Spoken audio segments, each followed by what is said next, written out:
Tom, you're coming over to Sanchez 3 on Friday the 14th of June. Why is it important that UK estate agents listen to what you have to say?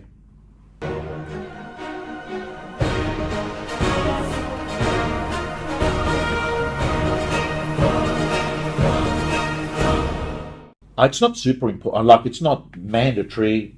It's not like life-threatening. But I think to myself, why wouldn't they? One of the reasons is that for the last 15 years, Chris, what I've done is gone backstage and looked at the thoughts, attitudes, practices, ideal weeks, structures, mindsets, marketing models of people that do 100 deals a year. Yeah. People that write, $1 million in gross fees, Aussie dollars, which is around £500,000. Mm-hmm. And you learn a lot. You learn a lot from actually talking to these people. And I think that if I'm an estate agent in the UK, I would love to find out what is it that someone's successful doing that I can rip off and duplicate in my own business. And what I've learned in the time I've worked with UK agents, there is pretty much no difference on things such as how you win business, prospecting, developing a personal brand. It is pretty identical. They have the same issues. Chris, there are discount agents that will do things at pretty much zero in Australia. So that's a common practice. I mean, you've got discount agents. Pretty much in Australia, you've got vendors that want this and buyers that want this. So you need an estate agent that's a deal maker, not an order taker, so they can learn on what is it that these deal makers are doing.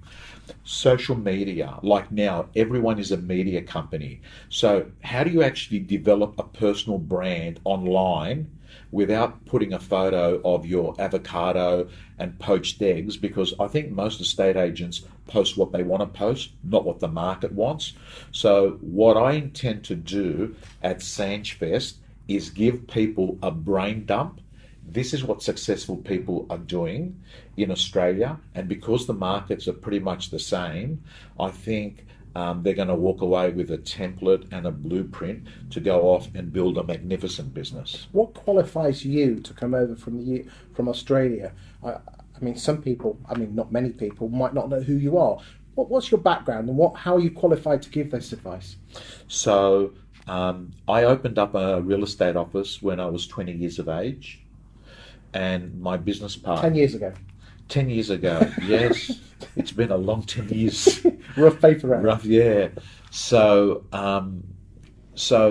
my audio matches my video, and that is that I'm not a textbook trainer.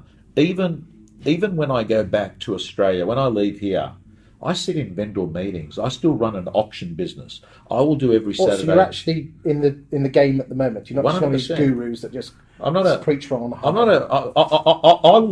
mean, it's really normal to go listen to a real estate trainer to say, here are the things to say. When a client says this, you say this. When a client says this, you say this. When a client says this, you say this. Guess what? Somewhere along the line, the client doesn't say that. That's real life. And what I've learned is no training course survives collision with reality. True. Right? So what I've learned is this.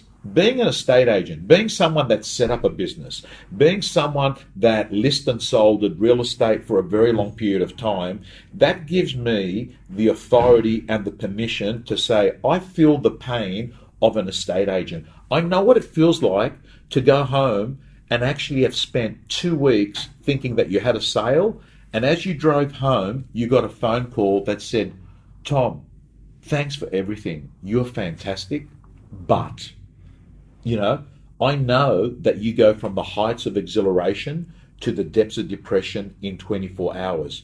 So how do you actually stay positive when the world's falling apart around you?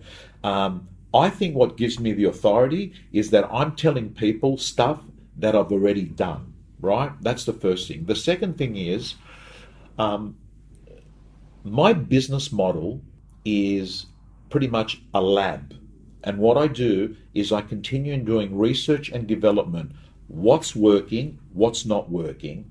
So I think what gives me the authority to do it is that if you were to ask the top 1% of real estate agents in Australia, who is the person that has influenced your model, what you do, how you prospect, how do you stand out in a crowded marketplace, they would say Tom Panos and the real estate gym. I mean, just if you go onto my social media engagement, you'll see that probably the closest person would probably have less than half the engagement that I've got. Are you going to promise me here now that it's not just going to be a sales fest for your real estate gym, and you're actually going to give cracking good value and actionable points to the people that come to Sanchfest? Well, I spoke at Sanchfest. Sanchfest 2, yes. Sanchfest 2, and in sunny Doncaster.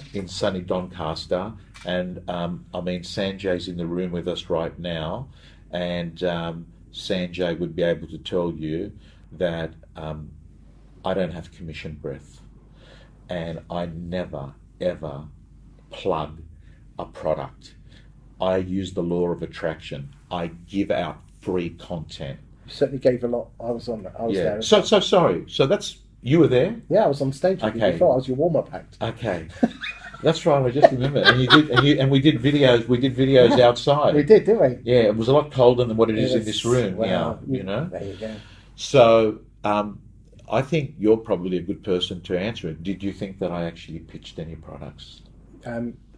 You didn't pitch anything. You were just giving away. But again, a lot of people go to these conferences and they just feel it's a sales fest.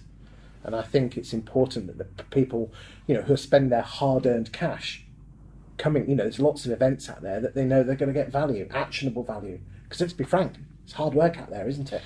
So the first thing I'll say is, if you just go to YouTube, put Tom Panos, people will turn around and think, this guy is a charity worker. Why does he just give out all this free content, right? You've got more videos than me, mate. Yes. There's not many people have. Yes. So what it is for me, I have the approach. I get people all the time saying to me, why do you give out free content? It's really simple.